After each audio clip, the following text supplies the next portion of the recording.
Labas vakaras. Jūs žiūrite antradienio kovo 22 dienos kabelinės televizijos AVA parengtas žinias. Geros žinios Rūklos pagrindiniai mokyklai. Savivaldybės turto pardavimo aukcione įžvelgtos galimai neskaidrios aukciono sąlygos. Kaltinamasis Andrius Lobovas dar turi vilties, kad su juo nesusidoros. Padėkite surasti pasislėpusį asmenį. Geros žinios pasiekė Rūklos Jono Stanislausko pagrindinę mokyklą. Šioje mokykloje, kurtame vaikų dienos centre, pratęstas veiklų įgyvendinimo terminas. Bei šiai mokyklai bus skirtas geltonasis mokyklinis autobusiukas. Jonavos rajono savivaldybės administracija įgyvendina projektą Vaikų dienos centras pilnavertė vaikystė Rūkloje pagal 2009-2014 metų Europos ekonominės erdvės finansinio mechanizmo programą Rizikos grupės vaikai ir jaunimas. Projekto tikslas – stiprinti socialinių paslaugų kokybę ir prieinamumą socialinės rizikos šeimoms ir integruoti jas į visuomenę pilnaverčiam gyvenimui. Šiuo metu jau pasiektas pagrindinis projekto uždavinys – įsteigtas Vaikų dienos centras nenaudojamuose Rūklos Jono Stanislausko pagrindinės mokyklos patalpose pirmame aukšte, viename korpuse ir rūsyje, kur suremontuotos patalpos ir nupirktos priemonės bei įranga socialinės rizikos šeimų vaikų užimtumui skatinti. Taip pat įsigyti baldai, sporto ir laisvalaikio įranga, įrengta lauko treniruoklių aikštelė bei organizuojami įvairūs užimtumo renginiai. Bendra projekto vertė yra daugiau nei 244 000 eurų. Jonavos rajono savivaldybės biudžeto lėšos sudaro beveik 25 000 eurų. Šių metų sausio mėnesį pasirašytas susitarimas, kuriuo projekto veiklų įgyvendinimo pabaigos terminas pratęstas iki šių metų gruodžio 31 dienos. Dar viena gera žinia pasiekė Rūklos Stanislausko mokyklą. Šiai įstaigai Švietimo ir mokslo ministerija skirs geltoną mokyklinį autobusiuką. Šiai mokyklai geltonasis autobusas yra labai reikalingas, nes nuo šių metų rugsėjo 1 dienos ketinama atidaryti prieš mokyklinę grupę, į kurią dalis moksleivių bus vežami iš aplinkinių kaimų. Siekdama mažinti socialinę atskirtį ir gerinti ją patiriančių ir specialiųjų ugdymosi poreikių turinčių mokinių pasiekimus, mokykla planuoja geltonąjį autobusą panaudoti ir mokinių edukacinės veiklos galimybėms plėsti. Tarybos narys Remigijus Osauskas paskelbtame savivaldybės turto pardavimo aukcione įžvelgė galimai neskaidrias aukciono sąlygas. Tarybos narys Remigijus Osauskas išplatino straipsnį, kuriame pažymima, kad galimai savivaldybė sudarė išskirtines galimybės kokiam nors konkrečiam verslininkui.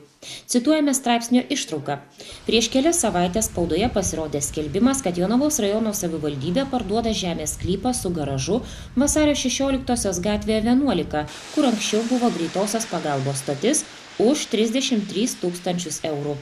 Tokia iniciatyva tikrai būtų sveikintina, nes gavusi pinigų už parduotą nereikalingą savivaldybei turtą, rajono valdžia galės sutvarkyti vaikų darželio patalpas, įrengti šaligatvį, nupirkti ligoninei reikalingą įrangą, paremti sporto klubą ar panašiai. Taip pat tikėtina, kad verslininkas nusipirkęs šį sklypą investuos, pastatys namą, sutvarkys aplinką, įkurs naujas darbo vietas.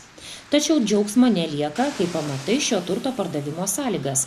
Galbūt STT nenagrinės, bet Seimo antikorupcijos komisijai ne pro šalį būtų pasidomėti, kokiam verslininkui savivaldybė galimai sudarė išskirtinės galimybės.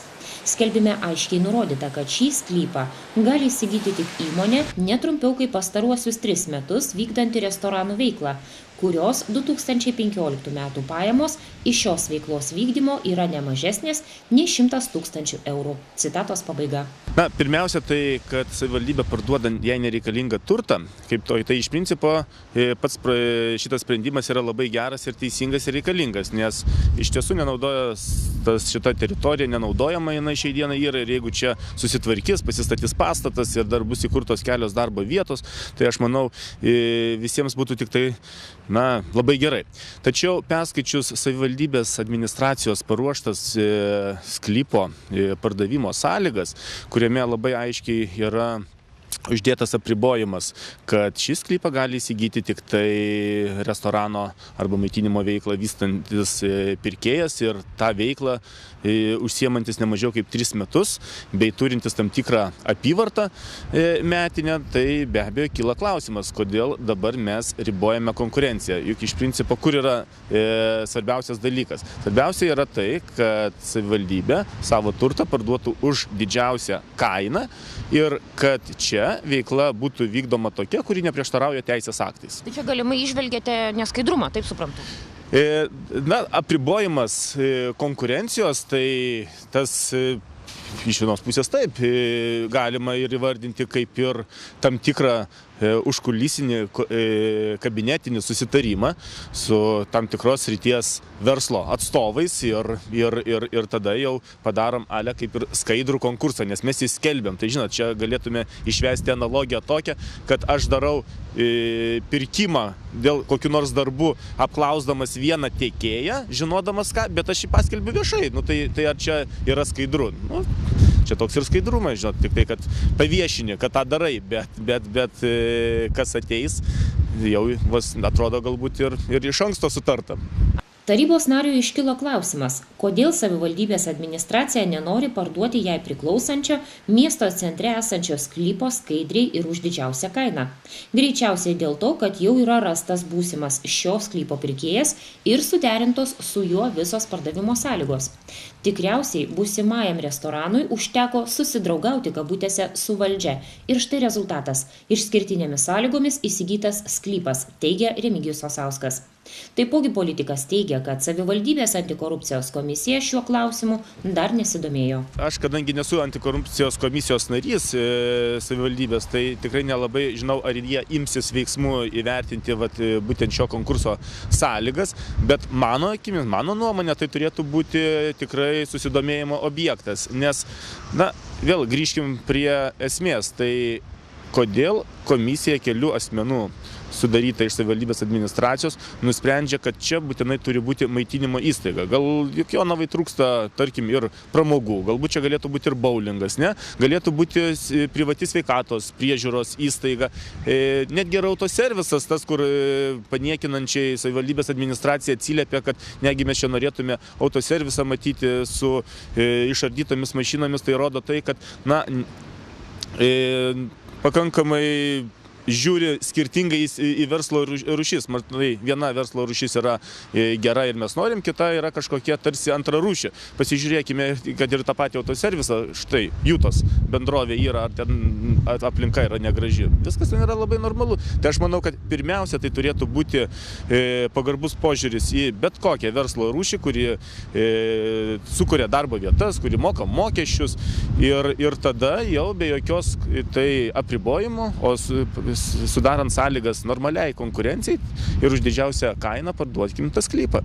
O kokia bus čia veikla? Aš manau, savivaldybė jau ne pirmą kartą lipa ant to pačio grėblio, nustatydama kokia verslo rūšis turėtų būti konkrečioje vietoje. Prisiminkime, kad ir kiek yra suformuota šiai dienai sklypų, kad ir tame Rimkų mikrorajone. Berods 6 yra sklypai tiksliniai. Vieni yra prekybos įmonėms, kiti paslaugų, treti daugiabučių namų statybai, nu ir ką. Ir nei vienas nėra susidomėjęs verslininkas šitais sklypais, tai aš manau, kad mes čia turėtume duoti didžiausią laisvę ir ką verslas mato yra reikalinga mūsų rajono gyventojams, kas atitinka teisės aktus ir įstatymus, tas čia turėtų ir būti. O kad sąlygose numatė, kad tam tikrus įsipareigojimus, kad nusipirkus šitą sklypą jisai nedirvonuotų toks, koks jisai yra ir dabar. Ir kad tam yra tam tikri įsipareigojimai per berods 18 mėnesių pastatyti pastatą ir pradėti veiklą, tai aš manau, čia vietoj tai yra geras dalykas ir tokiu požiūriu ir turėtume eiti toliau, tik tai tiek, kad reikėtų daugiau konkurencijos įsileisti. Šis aukcionas Remigijui Osauskui primena vagystę, nes neribojant ekonominės veiklos šiame sklype, žinoma atitinkamai išlaikant kitus sklypo planavimo bei veiklos normatyvus, šio sklypo vertė greičiausiai padvigubėtų, o gal ir viršytų 100 000 eurų. O sudarius sąlygas vieninteliam tiekėjui, politikas įsitikinęs, kad sklypas bus įgytas už pradinę kainą. Ar savivaldybei nesvarbu, kokia suma galėtų įkristi į rajono biudžetą? Sklypų pasiūla miesto centre nėra didelė, tad buvo visos galimybės papildyti rajono biudžetą ženklesnė pinigų suma. Remigijus Osauskas pasiūlė rajono vadovybei dėmesį skirti ne išskirtinių sąlygų sudarimui, o tobulinti pastato ar sklypo pardavimo sutartį. Joje numatyti griežtesnius įsipareigojimus pirkėjui, veiklą nupirktame objekte pradėti per nustatytą terminą. Politikos straipsnis išspausdintas Alio Jonavoje netrukus sulaukė savivaldybės administracijos dėmesio. Tame pačiame leidinyje Alio Jonava publikuotas savivaldybės administracijos atsakymas, kuriame teigiama, kad, cituojame straipsnio ištrauką, yra vienas tarybos narys, kuriam informacijos nereikia, jis nieko neklausia, nesidomi, o tiesiog rašo. Gal taip yra patogu būti matomam ir deklaruoti kovą su korupcijos malūnais, nes gavus atsakymus, ko gero, nebeliktų apie ką rašyti. Citatos pabaiga. Savivaldybė šiaip tai jau pateikė atsakymą, matėt, susipažinot, ar tenkina? Iš vienos pusės tai labai gerai, kad savivaldybė paaiškina savo veiksmus, tik tai aš manau, kad jinai turėtų nesiteisinti, kodėl pasirinko vieną ar kitą sprendimo būdą, o jinai turėtų netgi priešingai. Kartu su aukciono skelbimu turėtų ir išeiti savivaldybės aiški, argumentuota nuomonė, kodėl yra priimami arba siūlomi tokie sprendimai. Dabar jau nebe pirmą kartą. Prisiminkim, kad ir degalinių klausimą, prisiminkim daugiabučių aplinkos tvarkymo mokesčio įvedimą. Kada iškyla žiniasklaidoje šitas klausimo nagrinėjimas, tada savivaldybė pareiškia oficialią poziciją. Tas turėtų būti pačioje pradžioje, aš manau, savivaldybės padaryta. Ir normalu, kad galbūt aš kaip tarybos narys, dalyvaudamas tarybos posėdžiuose, jeigu tie klausimai yra nagrinėjami, žinau šiek tiek daugiau negu eilinis rajono gyventojas, bet jokių būdų mes negalime uždėti tokio apribojimo, kad ne, viena informacija yra tik tai savivaldybei, kita rajono gyventojai. Ta prasme, kad tikrai rajono gyventojas, kuris domisi visuomeninė, kas vyksta savivaldybėje, kas vyksta rajone, kokie numatomi pokyčiai, aš manau, kad tą informaciją turėtų savivaldybė visada suteikti prieš pradėdama tam tikrus sprendimus. Na, o tai, kad kokie tenai argumentai savivaldybės atsakymė, tai aišku, jie manęs neįtikino, kaip neįtikino, aš manau, ir dauguma rajono gyventojų, nes kodėl vis dėlto tas buvo įvestas apribojimas, kad ir 3 metų patirtis, tai palaukio, tai mūsų, tarkim, kodėl jonavietis, kuris šiai dienai yra išvykęs į kokią Airiją užsidirbti ir turintis lėšų pasistatyti už 100 000 eurų šičia pastatą ir pradėti veiklą, kodėl jis iš karto yra eliminuojamas iš šito proceso. Tai manau, kad tai nėra teisinga bet kuriuo atveju, kaip ir minėjau, šioje vietoje, kad savivaldybės atsakymai jie tikrai neįtikina žmonių, neįtikina manęs ir manau, kad vis dėlto gaila, bet greičiausiai dėl šito sklypo varžysis turbūt, vienas, geriausiu atveju du pirkėjai ir šitas sklypas tikrai bus nupirktas už pradinę kainą arba čiučiu tik tai didesnė, kas yra apmaudu.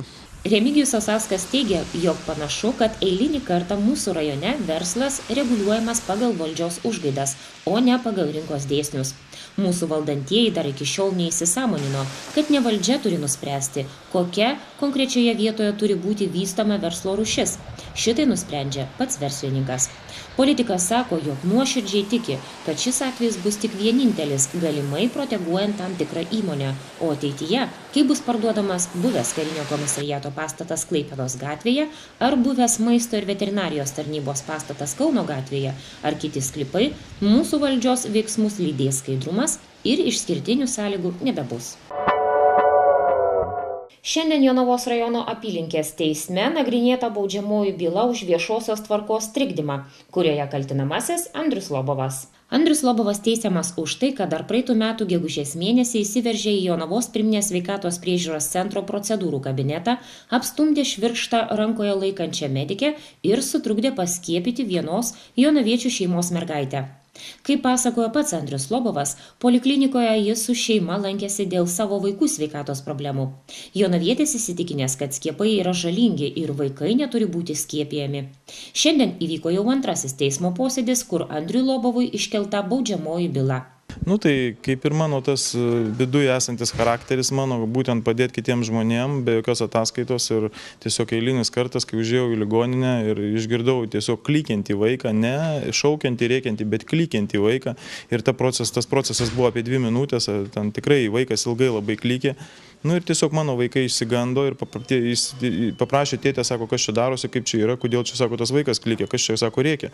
Nu, aš tai šiaip žinau, dėl ko tas vaikas reikia, bet tiesiog nuėjau į kabinetą ir nepatikėsit, aš tik vos, kad atidariau duris, tas vaikas iš karto nusiramino. Nu ir gavosi taip, kad aš tapau įtariamuoju, kažką pažeidžiau, ko aš tikrai sveikų protų, aš sakau, aš mąstydamas, kiek žmonės, kiek man padeda, kiek masiškai, iš tikrųjų, aš labai džiaugiuosi, kad žmonės labai rimtai padeda į tai. Ir vat, kiek prirašė ir viską, ir ta prasme padėjo, išaiškino visus straipsnius. Kaip vienas pasakė, sako, lengva yra ginti žmogų, kuris yra teisus. Tai suprantat, nu ir tikrai, ir dabar papuoliau tokią dviprasmišką situaciją, bandydamas tiesiog išsiaiškinti, kodėl ten vaikas tas klykė tam kabinete, kadangi šiuo laiku, suprantat, irgi tų pedofilų pilna ir taip toliau, ir taip toliau. Nu ką, aš žinau, kas toje ligoninėje tenai vyksta, suprantat. Ir tiesiog užėjau kabinetą, paprašiau, kad nusiramintų vaikas, kad nerėktų, nes mano vaikai irgi 3 kalidoriai laukia įsigandę ir papuolė į ligoninę, o čia kaip koncentracijos stovykla, čia ilgikimai, rėkimai ir taip toliau.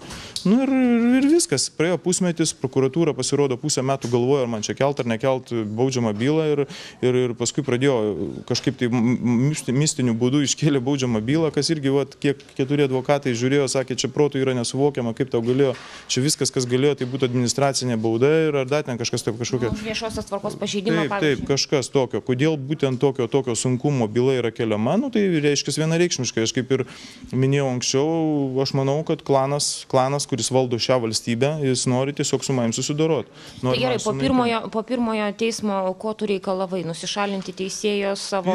Taip, aš paprašiau nusišalinti teisėją, nes kadangi kviečiau vaikų teisų atstovę, nes kadangi kaip ten bebūtų, tai buvo paliestas tas vaikas ir aplamai, dėl ko aš ėjau į tą kabinetą, aš paprašiau teisme, kad būtų naudojamas holizmas. Tai yra platus spektras, būtent teisinių visų šitų kazusų, kas čia vyksta ir taip toliau, suprantat. Teisėja kategoriškai taip reagavo, atsisakė iškviesti vaikų teisų atstovę, atsisakė iš vis aplamai, nu visiškai, jinai labai apsidžiaugė, kad aš atsisakiau advokato pradžioj, paskui aišku, aš paprašiau jau advokato, nes kai pamačiau, kad vyksta susidorojimas. Nu tiesiog suprantat, nu nežinau, sakau, trūksta žodžių.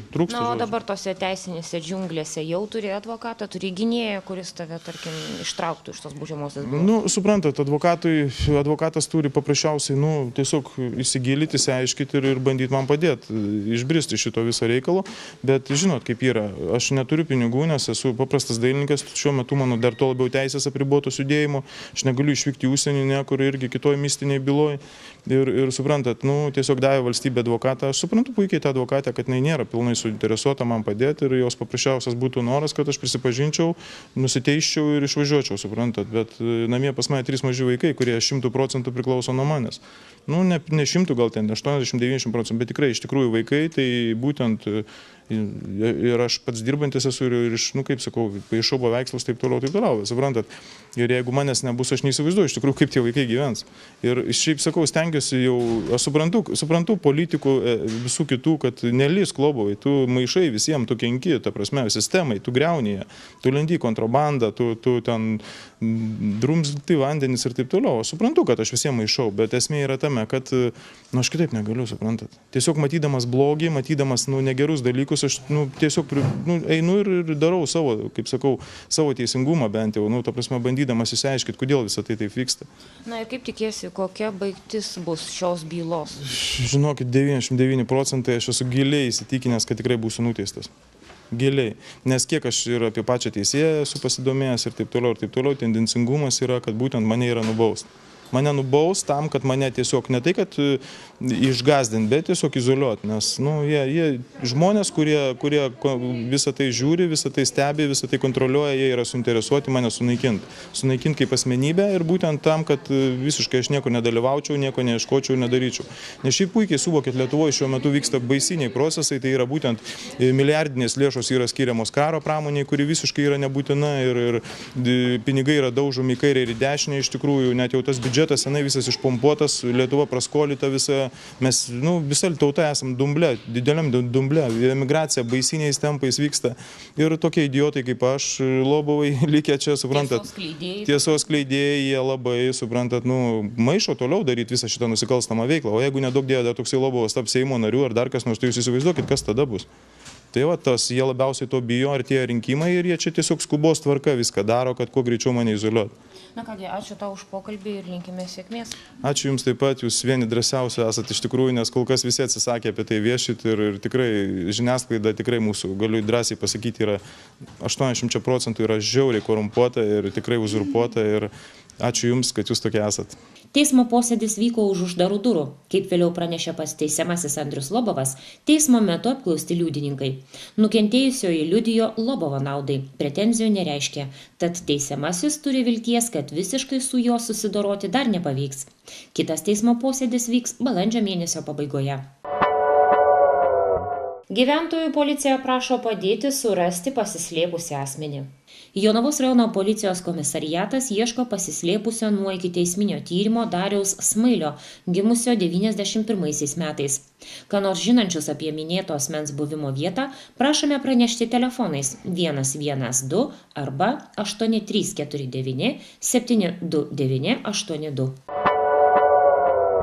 Toliau sinoptikų pranešimai apie trečiadienio orus. Trečiadienį Lietuvos orus lems aukštesnio slėgio juosta susidariusi tarp dviejų ciklonų.